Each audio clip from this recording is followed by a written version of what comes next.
십수년 전의 일입니다. 친구들과 함께 길을 가다가 그 앞에 있었던 중년 남성 한 분이 거꾸로 떨어지는 거예요. 넘어지는 거예요. 그래서 가까이 가보니까 깜짝 놀라서 가까이 가보니까 그 남성의 눈이 돌아갔고 흰자만 보이고 그리고 입에 거품을 무는 거예요. 야, 이거 심각한 일이다. 빨리 119로 불러라 해서 친구의 한 명 중에 119를 부탁하고 그가 이렇게 숨을 쉴 수 있도록 입을 벌려서 기도를 확보한 적이 있었습니다. 119를 기다리고 나서 인수인계를 했는데 지금 생각해보면 그분이 간질이라는 발작을 일으킨 건 아닌가 하는 생각을 하게 됩니다. 만약에 그게 간질이었다면 정말 무서운 병이더라고요. 언제 어디서 그 간질 증상이 나와서 이렇게 넘어지고 또 다치지는 않을까, 언제 어디서 일어날지 몰라니까 더 무서운 병이구나 하는 생각을 하게 되었습니다. 오늘 본문은 간질병 앓는 소년을 고치시는 예수님에 대한 말씀입니다. 지난주 말씀의 배경이 어디였습니까? 바로 변화산이었습니다. 변화산에서 예수님은 무엇을 보았습니까? 모세와 엘리야를 만남으로 찬란한 하늘의 영광을 맛보셨습니다. 그리고 다음 날 이튿날 예수님과 제자들은 그 산에서 내려오시게 됩니다. 그런데 그들이 마주한 세상은 아비규환이었어요. 산 아래의 현실은 절망이었고 좌절이었고 고통뿐이었습니다. 무리들이 웅성대고 있는 그 현장 속으로 예수님은 남겨진 9명의 제자들을 찾았습니다. 무리들은 그 제자들을 둘러싸고 있었고 제자들은 무리 한가운데서 서기관들과 변론을 논쟁을 하고 있었습니다. 제자들이 간질을 앓고 있는 소년을 고치지 못해서 우왕좌왕하면서 서기관들이 그 장면을 보면서 놀려대는 현장이었죠. 마가복음 9장에 보면 그 서기관들이 변론했다라고 나오는데 제자들은 서기관들로부터 그 무능력함을 지적받고 있는 자리였습니다. 그때 예수님이 보이자 간질병 앓는 소년의 아버지가 그 무리 안에서 예수님께 나옵니다. 38절 말씀입니다. 무리 중에 한 사람이 소리질러 이르되 선생님 청컨대 내 아들을 돌보아 주옵소서. 이는 내 외아들이니이다. 무리 중에 한 사람은 아버지였습니다. 그는 소리를 질러 예수님께 나아갔습니다. 가슴을 찢는 호소였죠. 선생님, 내 아들을 돌보아 주옵소서. 내 아들을 자세히 살펴봐 달라고. 이 에피블렙사이라는 헬라어 단어인 이 돌보다라는 단어는 자세히 살펴달라는 거예요. 다시 말해서 자세히 좀 살펴보고 살려달라는 간절한 외침이었죠. 이는 내 외아들이니이다. 하나뿐인 아들이 그 간질병으로 귀신 들림으로 인하여서 좀 고통 중에 있는 모습을 보면서 그 고쳐달라고 간절함에 넘어서 애절함으로 그는 나아갔던 것이죠. 39절에 자세하게 설명합니다. 귀신이 그를 잡아 갑자기 부르짖게 하고 경련을 일으켜 거품을 흘리게 하며 몹시 상하게 하고야 겨우 떠나가나이다.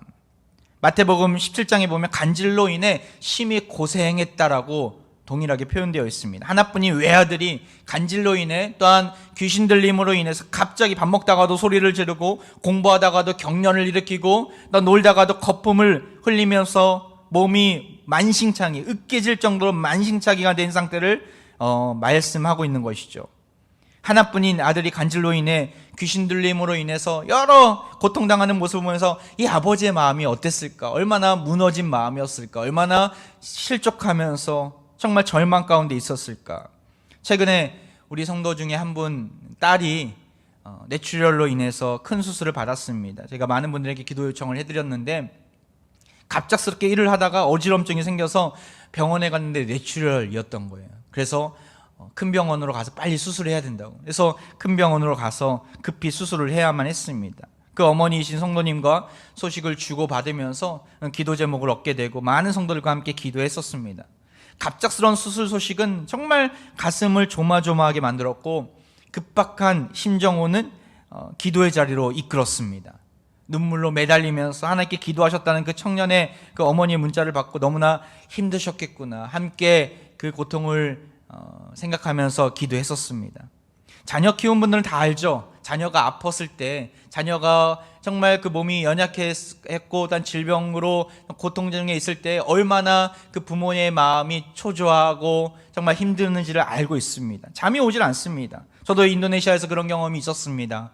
우리 성도들이 많이 기도해 주셔서 지금은 다 나았지만 정말 첫째 딸이 댕기열로, 또한 둘째 아들이 장티푸스로 갑작스럽게 병원에 입원하게 되고, 또한 여러 가지 고통 가운데 있는 모습을 보면서 눈물로 기도했던 경험이 있었습니다. 많은 분들이 기도해 주셔서 정말 건강한 모습으로 이렇게 함께 지낼 수 있는 것은 하나님의 은혜가 아닌 줄 압니다. 하나님의 은혜인 줄 압니다. 세상은 눈물뿐이고 고통이 많이 있습니다.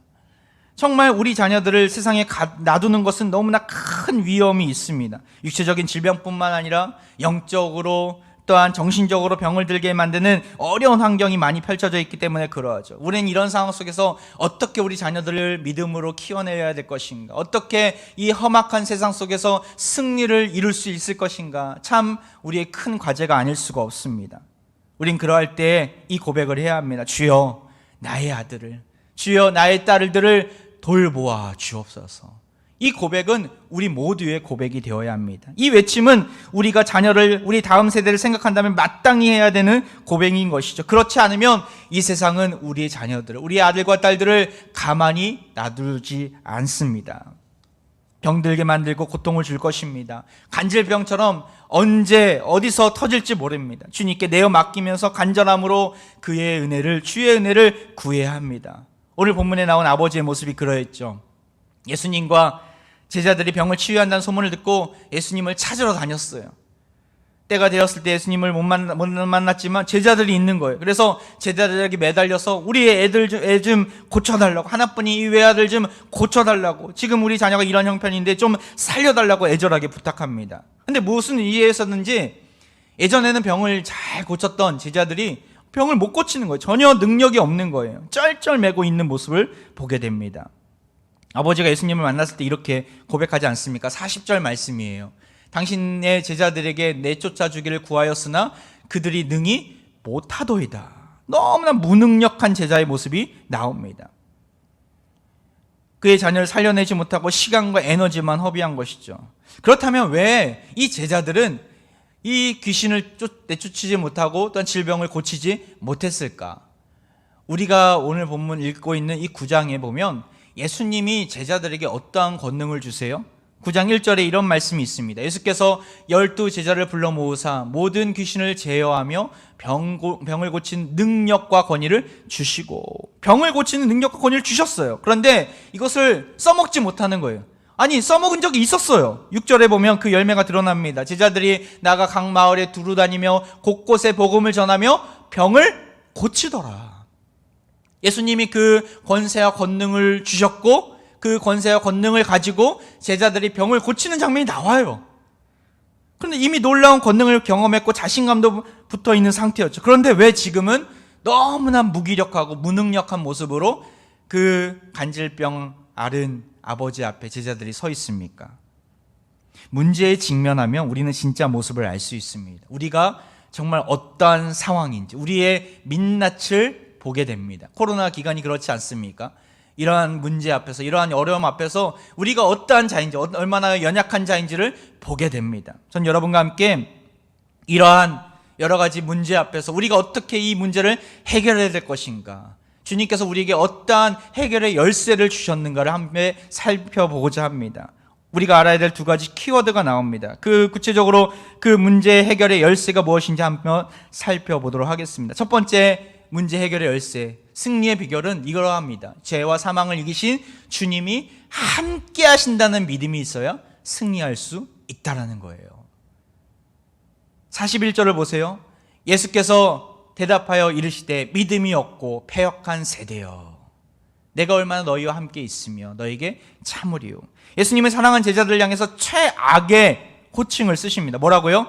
믿음이 없고 패역한 세라는 거예요. 이 믿음이 없고 패역한 세대라는 것은 서기관들을 향해서 이야기하는 것이 아니에요. 종교 지도자들 아니면 귀신 들린 자에게서 행하는 것이 아니에요. 이야기하는 것이 아니에요. 누구에게 지금 말씀하는 것입니까? 제자들에게 이 말씀을 하시는 거예요. 바로 무능력했던 그 제자들, 뭐라고 하는 거예요? 그들이 왜 무능했다고 하시는 겁니까? 바로 믿음이 없었기 때문에. 믿음이 없었기 때문에. 무슨 믿음입니까? 예수님은 이어서 41절에 이렇게 얘기하시잖아요. 믿음이 없고 패역한 세대, 내가 얼마나 너희와 함께 있으며 너희에게 참으리요. 무슨 말이에요?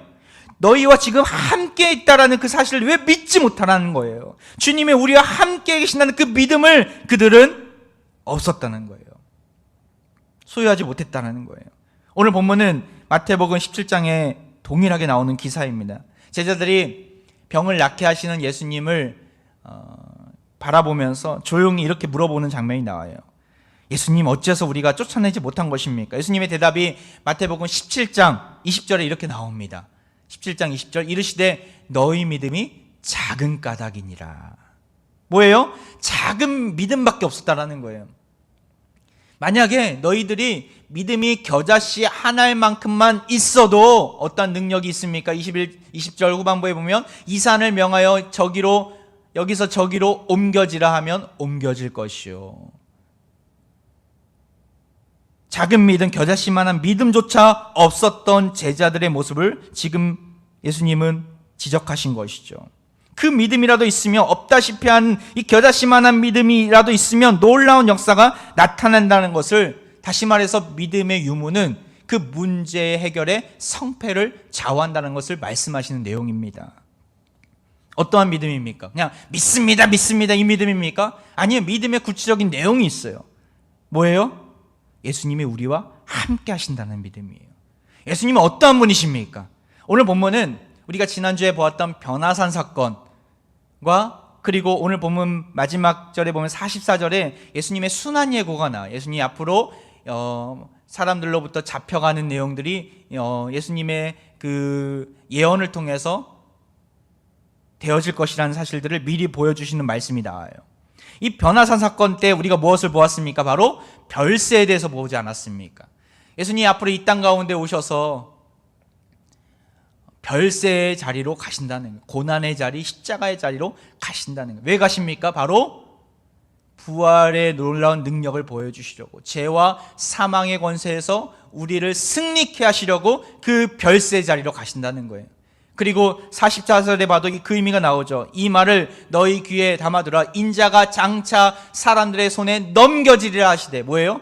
예수님이 앞으로 별세 자리로 가신다는 거예요. 똑같은 내용이에요. 사실 별세라는 단어와 인자가 장차 사람들의 손에 넘겨지리라는 단어는 똑같은 단어예요. 그 사이에 오늘 본문 말씀이 들어가 있습니다. 샌드위치처럼 말입니다.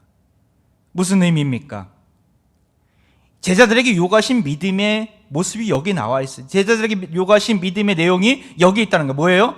죄와 사망의 권세를, 질병과 사탄과 어둠의 권세를 예수님이 이기셨다라는 거예요. 이것을 믿는 자에게, 그런 예수님의 우리와 함께 하심을 믿는 자에게 승리가 주어질 것입니다. 이것을 예수님은 말씀하고자 하신 것이죠. 이 믿음만 있으면 승리할 수 있다는 거예요. 그 믿음이 없었기 때문에 제자들은 간질병 증상이 보이고 귀신 들려 괴성을 지르는 아리를 바라보면서 위축된 거예요. 과연 내가 저 귀신을 내쫓을 수 있을까? 저 아이를 낫게 할 수 있을까? 위축된 거예요. 주님이 우리와 함께 하신다는 사실, 죄와 사망의 권세에서 이기신 주님, 승리를 거두신 주님께서 우리와 동행하여 주신다는 사실들을 제자들은 까마득하게 잊어버리고 실패의 자리, 절망의 자리에 머물러 있었던 것이죠. 믿음이 있어야 삽니다. 따라해볼까요? 믿음이 있어야 삽니다. 예, 그렇습니다. 믿음이 있어야 치유가 일어나고 귀신이 물러갑니다. 믿음이 있어야 주신 능력을 발휘할 수 있습니다. 어떠한 믿음입니까? 죄와 사망의 권세를 이기신 부활의 주님, 그 생명의 주님이 우리와 함께 하신다는 믿음인 것이죠. 우리에게 정말 이러한 믿음이 있습니까?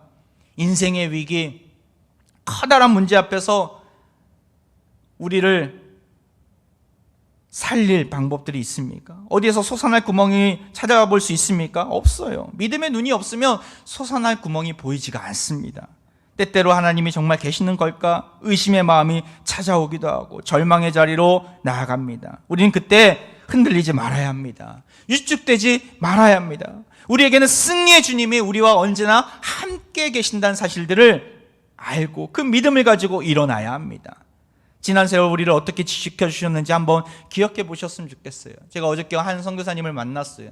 아주 연세가 많으신 분이셨어요.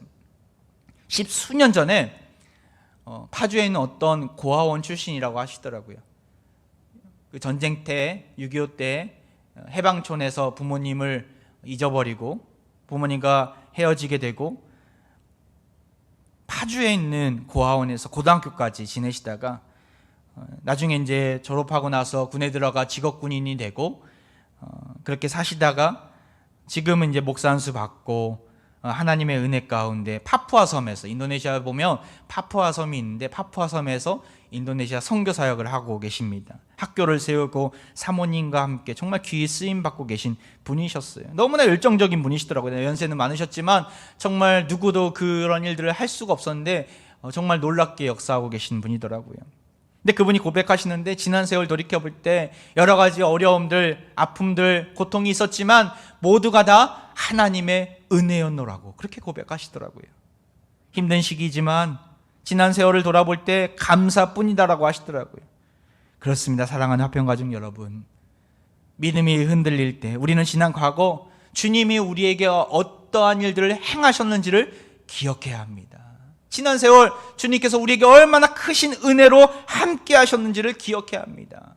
나아가 주님은 지난 과거에도 우리와 함께 하셨고 지금도 함께 계시고 앞으로도 우리와 동행해 주신다는 사실들을, 변치 않는 신실한 분이시라는 사실들을 우리는 기억해야 합니다. 한번 붙잡고 계시면 끝까지 놓지 않고 계십니다. 우리의 인생의 문제를 내어 맡기며 주의 은혜를 구하시길 바랍니다. 우리 사랑하는 자녀들에게, 아들과 딸들에게 문제가 있습니까? 어떤 문제가 있습니까?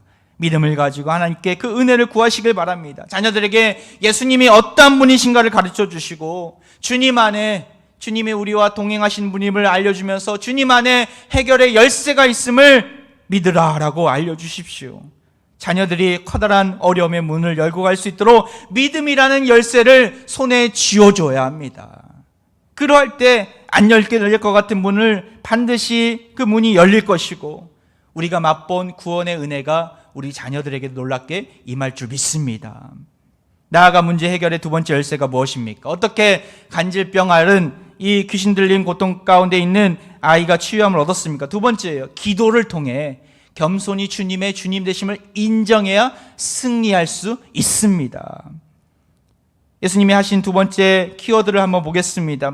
오늘 본문은 그 마태복음 17장과 마가복음 9장에도 동일하게 나와 있습니다. 마태복음과 마찬가지로 마가복음 9장에도 제자들이 이 모든 기적들을 맛본 후에 조용히 찾아가서 예수님께 물어봐요. 예수님, 도대체 왜 귀신을 우리가 내쫓지 못했습니까? 예수님이 이렇게 대답하시죠. 9장 29절, 마가복음 9장 29절. 이르시되 기도 외에 다른 것으로는 이런 종류가 나갈 수 없느니라 하시니라. 아멘.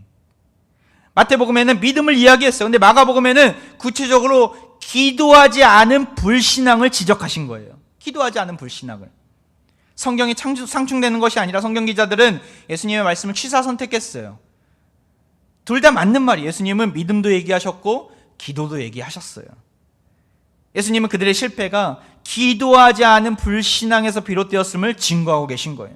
기도가 문제 해결의 성패를 좌우하는 열쇠임을 여러분 기억하시기 바랍니다. 그들은 기도하지 않았어요. 자신들의 경험을 의지했겠죠. 예전에 예수님은 우리에게 이런 권세를 주셨는데 우리가 해보니까 정말 귀신이 떠나가고 병이 고쳐짐을 받는 놀라운 일들을 우리가 맛보았어. 이번에도 할 수 있겠지. 그냥 당연으로 생각했던 거예요. 예전에도 했으니까 자신의 경험을 의지했던 것이죠. 자신들만의 방법으로 문제를 해결하려고만 했습니다. 하지만 됩니까? 되지 않아요. 그들은 믿음도 없었고 무엇보다도 겸손히 주님을 찾는 기도의 자리가 없었다라는 거예요. 만약에 그 당시에 안 됐다면 하나님께 기도해야 되겠죠. 하나님, 주님 나를 도와주옵소서. 예수님께서 우리에게 이러한 놀라운 권세를 주셨는데 도와주옵소서. 그런데 그들은 기도하지 않았어요. 어떤 자리에 있었어요? 논쟁의 자리, 변론의 자리, 인간의 지혜를 구하는 자리에 있었던 것이죠. 예수님은 철저히 기도의 사람이셨습니다. 9장에 보면 예수님이 기도하는 내용이 정말 많이 나와요. 변화산에 어떻게 올라가시게 됩니까? 바로 기도하시기 위해서 그곳에 올라가시게 되잖아요. 용모가 변화되는 그 순간에도 예수님은 기도하셨어요. 9장에서 우리가 보았던 오병이어의 사건, 그 오병이어의 사건을 펼치시기 직전에 축사하셨다, 축복기도 하셨다라는 거예요. 그리고 제자들을 향해서 나를 누구라 하느냐 물어보실 때도 따로 기도하실 때였어요. 9장에 보면 정말 기도하는 장면들이, 예수님이 기도하는 장면들이 너무나 많이 나와요.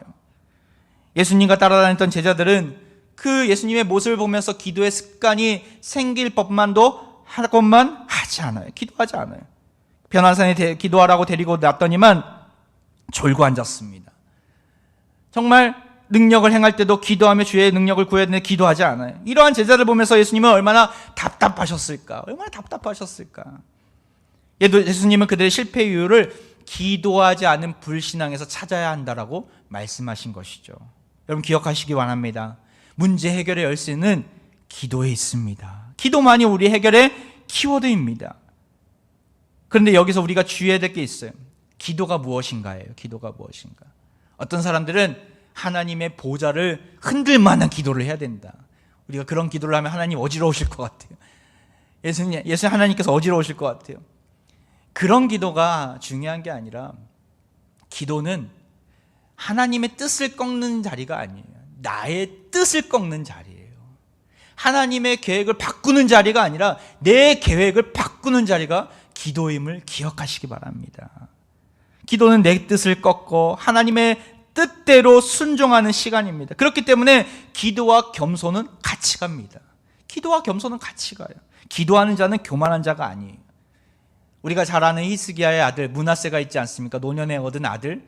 그는 남유다와 북이스라엘을 통틀어서 가장 오랫동안 재위했던, 이스라엘을 다스렸던 왕이었어요. 55년이라는 재위 기간이 있습니다. 하지만 그는 안타깝게도 그 55년 동안 악한 모습으로 서 있었어요. 우상 숭배를 하고 1월 성신을 섬기고 바알 신과 아세라 목상을 향해서 나아갔던 자였어요. 자기 아들까지 우상에게 희생제물로 바쳤던 악한 왕이 바로 므낫세 왕이었어요.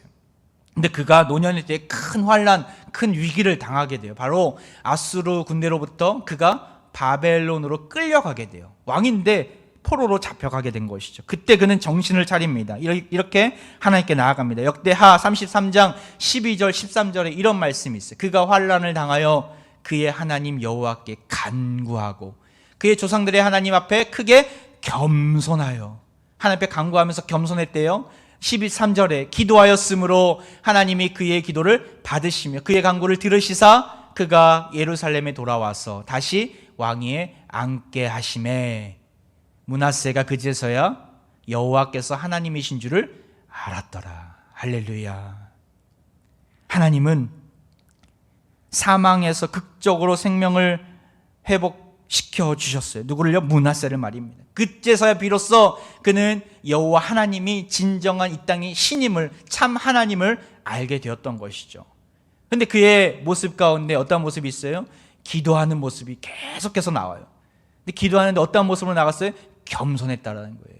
예전에는 내가 왕이고 내가 모든 것을 다 주관하는 사람으로 착각했는데, 내가 우상신을 좌지우지하는 사람으로 착각했는데, 이제는 겸손히 하나님 앞에 엎드려서 간구하면서 하나님께 살려달라고 기도했던 것이죠. 그제서야 하나님께서는 그의 기도에 응답해 주시고 그를 살려주시고, 그제서야 비로소 하나님이, 여호와 하나님이 참 하나님임을 알게 되었다라고 성경은 말씀하고 있습니다. 제자들은 겸손하지 않았어요. 우리가 읽진 않았지만 오늘 본문 이후에 46절에 보면, 오늘 본문 바로 직후에 보면은 제자들은 계속해서 변론해. 앞에서는 서기관들과 변론하는데 뒤에서는 제자들끼리 변론해. 어떤 변론을 해요? 누가 크냐는 거예요. 누가 크냐. 지금 예수님이 이 아이를 낳게 하고 나서 모든 사람들이 하나님의 놀라운 위엄을 맛보게 돼. 야, 하나님이 이런 분이시구나. 예수님을 통해서 이렇게 역사하시는구나. 그런데 제자들은 그 모습을 보면서 예수님과 함께하는 것을 자랑스러워하면서 거기서 끝나야 되는데 자신들의 어깨에 뽕이 올라간 거예요. 자신의 어깨에 힘이 들어간 거예요. 야, 우리가 이런 사람이야. 자신들은 행하지도 못했는데 우리가 이런 사람이야. 그리고 나서 누가 크냐, 누가 큰 제자냐라고 서로 교만한 자리로 나아갔던 것이죠. 그들이 누가 크냐라고 변론했던 말은 기도하지 않았다는 증거입니다. 기도하지 않으면 교만하게 됩니다. 내가 하나님인 줄 착각하게 되는 것이죠. 내가 이 모든 것을 행한 줄 착각하게 되는 것이죠. 기도하는 자는 겸손한 자입니다. 내 힘으로가 아닌, 내 능력이 아닌 이 모든 것들은 다 하나님의 은혜요, 주님으로부터 온 권세와 능력임을 아는 자가 바로 기도하는 자라는 거예요.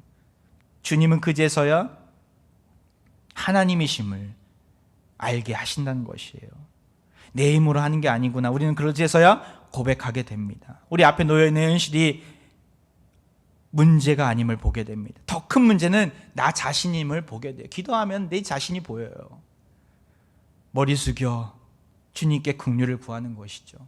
주님, 내 힘으로 할 수 없습니다. 내 능력으로 할 수 없습니다. 이 모든 문제 해결책이 보이지가 않습니다. 주님 앞에 나아갑니다. 주님 앞에 전적으로 의탁합니다. 주님 앞에 꼭 붙어 있겠습니다. 이 고백으로 나아갈 때 주님은 비로소 그 문제를 해결해 주실 것입니다. 뇌출혈로 쓰러진 자매의 어머니께서 그 일로 인해 주님께 무릎 꿇고 기도하셨다고, 그 당시에 한 달 전의 일인데 문자를 보내주셨어요. 이런 문자였어요. 목사님, 딸 아이는 중환자실에 있고 저희 부부는 면회하고 왔습니다. 딸을 병원에 혼자 두고 오려니 마음이 아프고 미안하고 집에 와서 펑펑 회개하며 울었습니다. 하나님의 분명한 뜻이 계신데 지금은 잘 알 수 없지만 저희 가정에 깨닫게 하시고 회개할 것이 많다는 마음을 주셨습니다. 그 문자를 받고 저도 참 마음이 아프더라고요. 그래서 함께 기도했었는데 지난 주일날 주유 중에 딱 한 달 이제 되었던 것 같아요. 이제 그 자매가 건강한 모습으로 태어나게 되었다라는 그 소식을 얻게 돼요. 할렐루야. 하나님은 살아계십니다. 11월이면 또 일하던 일터로 복귀할 수 있다는 소식도 함께 주시죠. 너무나 감사하더라고요. 하나님은 정말 살아계십니다. 하나님은 긍휼을 구하는 그 백성의 기도에 선하신 길로 반드시 응답하십니다. 기도하면서 우리는 겸손히 하나님의 은혜와 사랑, 그 능력을 구해야 합니다. 그럼 반드시 길이 열릴 것입니다. 우리는 사랑하는 자녀들에게 이 놀라운 비밀들을 알려주어야 합니다. 인생의 막다른 골목 앞에서 어떻게 살아남을 수 있는지를 알려줘야 합니다. 기도라는 하늘의 사닥다리를 통해서 막다른 골목을 넘게 하시는, 막다른 벽을 뛰어넘게 하시는 그 방법을 알려줘야 합니다. 찬양의 가사처럼 우리 앞에 있는 광활한 바닷가가 갈라지지 않으면 바다 위를 걷게 하시는 하나님의 은혜를 구하는 법을 가르쳐 주어야 합니다. 믿음의 부모라면, 정말 믿음의 선배라면 우리가 마땅히 해야 될 일인 것이죠. 요즘 골방에 갇혀 계신 분들이 많으실 줄 압니다. 오히려 주님과의 친밀한 만남의 자리가 될 줄 믿습니다. 말씀의 자리, 기도의 자리로 나아가십시오.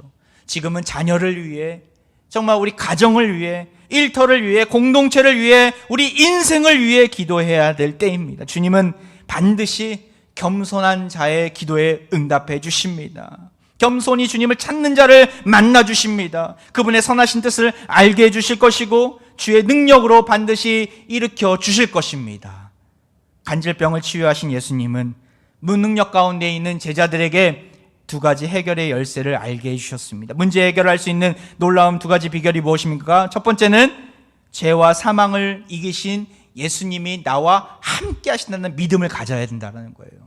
두 번째는 무엇입니까? 겸손히 주님의 주님 되심을 인정하는 기도의 자리로 나아가라는 거예요. 이 믿음과 기도라는 놀라운 영적인 무기를 우리에게 허락해 주셨습니다. 이 무기를 가지고 담대히 세상에 나아가 승리를 이루시는 화평의 가족들 되시기를 주의 이름으로 축원드립니다.